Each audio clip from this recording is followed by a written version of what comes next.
Our son was diagnosed with autism, went to a couple of meetings, and they were really sad gatherings of families, and I didn't want to give up.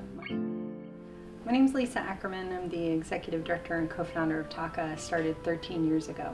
We were asking a lot of questions and getting a lot of closed doors, so we decided to gather like-minded families that would like to look towards treatment and recovery and or best outcomes for children affected by autism. So it started right then. Well, autism is a disorder that affects social skills and communication. What autism is could be a full-day seminar. Typically, it affects people in 5 areas. Communication, the ability to communicate or communicate effectively. Some kids have no ability to communicate, or they can script a whole movie but not tell you how their day was. The second thing that you'll see with some people with autism is behaviors, that they may have a set of behaviors that impede what they can do during the day. Learning is a big issue. Not being able to learn in a traditional school setting or needing learning supports that are outside the norm is one way. Then you have medical issues that could crop up that are sometimes untreated with autism. The last item is social. The hallmark of the disability is social and social interactions are all the unwritten rules that we operate by inherently or learning. Our kids with autism or individuals with autism struggle with that, and we need to help them with those issues. We have about 20 collaboration agreements that we work with from different folks like United Cerebral Palsy, Autism Speaks, and other national organizations that help us do more with less. Collaboration is the key for nonprofits, not just TACA, but all nonprofits, and we find working with people in our community here locally in Orange County, but also nationally to address the needs of families living with autism is key.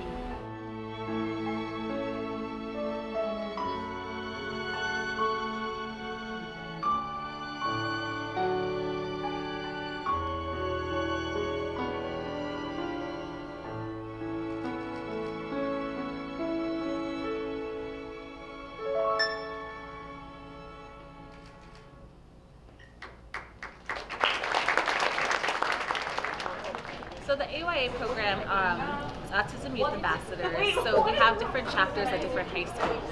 So I think we're around 30 high schools, mostly in the California area, but we have some in Virginia, in Indiana, and their goal is to promote autism awareness. So they have a lot of events and fundraisers, and they do buddy systems at their school where they'll sit at lunch with other students who have autism. So AYA is basically like a subsection of TACA.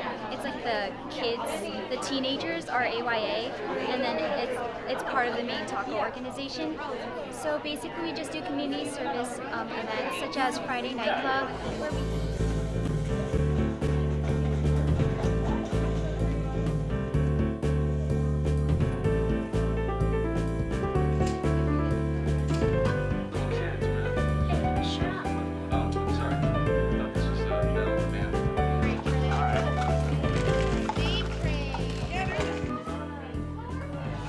It's important for everybody to have friends, and sometimes it's hard for teenagers with special needs to make friends. Sometimes they have limited social skills, and I think that the club provides an avenue for these kids to make friends.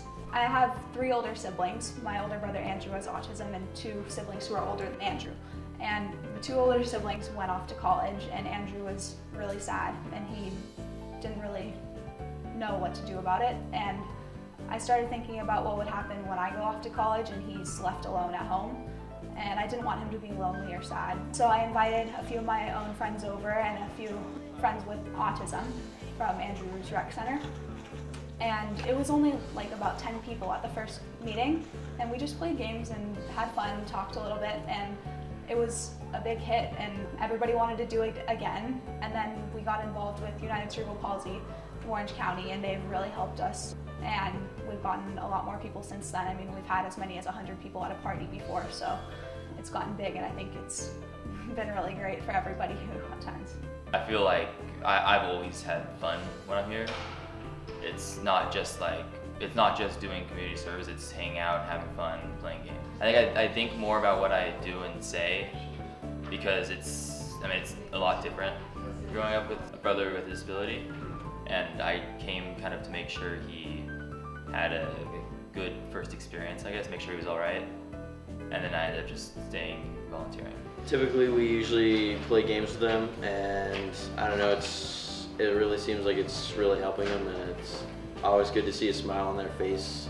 Just happy, like, see together, like, enjoying us together. It's so awesome.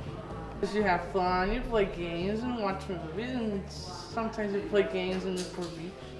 For those kids and teens with special needs, Asperger's, autism, dyslexia, this is the place.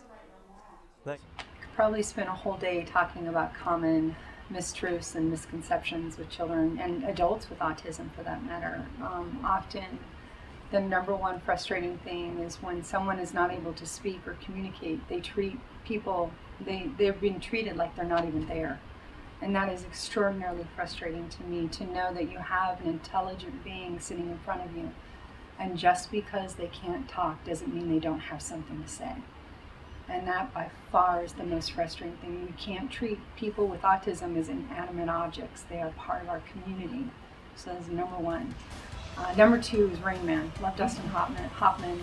Hate his movie for the most common misconception of every person must like, judge whatever, Wagner, and perseverate on certain things and can count cards.